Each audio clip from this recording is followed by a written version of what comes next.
हरियाणा में विधानसभा चुनाव की 90 सीटों की गिनती जो है वो कल होने जा रही है। जिस तरीके से 90 जो कि सीटों के ऊपर अलग अलग उम्मीदवारों की किस्मत जो ईवीएम में पूरे तरीके से कल बंद कर दी गई थी। 5 तारीख को जो वोटिंग हुई थी और कल 8 वो तारीख है जब हरियाणा में कौन से सत्ता सरकार में आएगी, वो कल तकरीबन 11-12 बजे तक क्लियर हो जाएगा। कल 90 सीटों के ऊपर हरियाणा में विधानसभा चुनाव की गिनती सुबह 8 बजे जो तकरीबन शुरू हो जाएगी और टोटल 53 केंद्र जो सेंटर बनाए गए हैं जहां पे काउंटिंग होएगी और मतगणना जो की जाएगी। और आपको जानकारी के लिए बता दिए कि जो ये 53 काउंटिंग सेंटर्स बनाए गए हैं, जिसमें सबसे पहला है कालका, पंचकूला में जो है काउंटिंग सेंटर बनाया गया है, अंबाला कैंट बनाया गया है, अंबाला सिटी में बनाया गया है, मुलाना में बनाया गया है और इस तरीके से जगाधरी, यमुनानगर, रादौर, लाडवा में भी जो रखा, क्योंकि लाडवा सबसे अहम सीट है क्योंकि सीएम जो है उस सीट से खड़े थे, तो वहाँ पर भी काउंटिंग सेंटर बनाया गया। अंबाला कैंट बड़ी इंपॉर्टेंट सीट है, यहाँ पर भी काउंटिंग सेंटर बनाया गया और पंचकूला भी बड़ी अहम सीट है,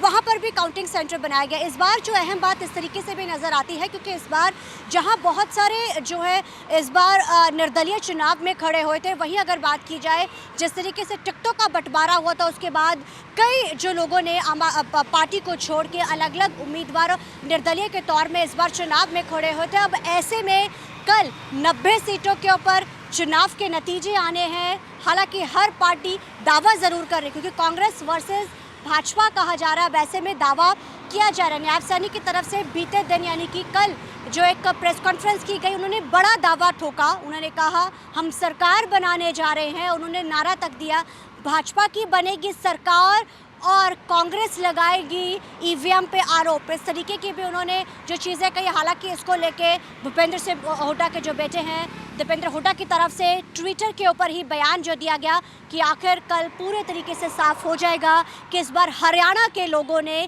किसको फतवा दिया है। हालांकि जो क्षेत्रीय पार्टी की बात की जाए, हालांकि इस बार साख जो है काफ़ी पार्टियों की इस बार लगी हुई है, चाहे इनेलो की बात की जाए, चाहे जजपा की बात की जाए, चाहे फिर आम आदमी पार्टी की बात की जाए। कहा जा रहा है कहीं ना कहीं ये पार्टियां इस बार साख बचाने में कामयाब होती हैं या नहीं होती, ये भी दावा ठोका जा रहा है। और अगर हम पूरे तरीके से सिनेरियो के एग्जिट पोल की बात की जाए तो कहीं ना कहीं कांग्रेस को अप ज़रूर दिखाया जा रहा है। निर्दलियों का भी कहीं ना कहीं इस बार किस तरीके का रोल रहता है ये तो कल यानी कि बीते दिन ही 8 तारीख को अब तय हो जाएगा। 90 सीटों के ऊपर जितने भी उम्मीदवार खड़े थे, तकरीबन 1000 से ऊपर ज़्यादा उम्मीदवार थे, कल उनकी किस्मत के नतीजे जो हैं वो सामने निकल के आएंगे। टोटल 53 काउंटिंग सेंटर्स जो हैं बनाए गए हैं। कांग्रेस ने एंटी इनकम्बेंसी के चलते कहा, कहीं ना कहीं कांग्रेस इस बार ज़रूर दावा ठोक रही थी कि पिछले 10 साल से कांग्रेस सत्ता से बाहर थी, भाजपा सत्ता में 10 साल से है, कहीं ना कहीं एंटी इनकम्बेंसी देखने को मिली। लेकिन अब क्योंकि कल नतीजे आ जाने, लोगों ने किसको फतवा दिया है, लोगों ने किसको इस बार जो जिताया है, ये देखने वाली बात बड़ी अहम है।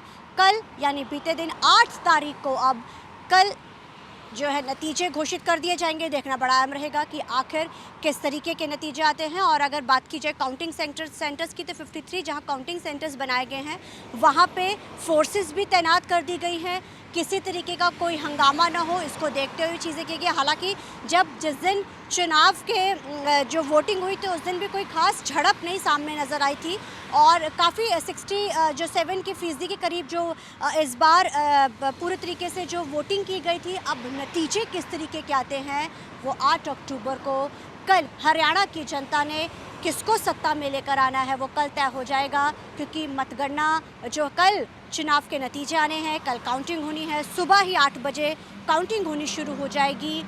और अब देखना बड़ा अहम रहेगा कि हरियाणा की जनता ने इस बार किसको फतवा दिया है। कैमरामैन अलजिंदर के साथ चंडीगढ़ से TV9 के लिए अमनप्रीत कौर।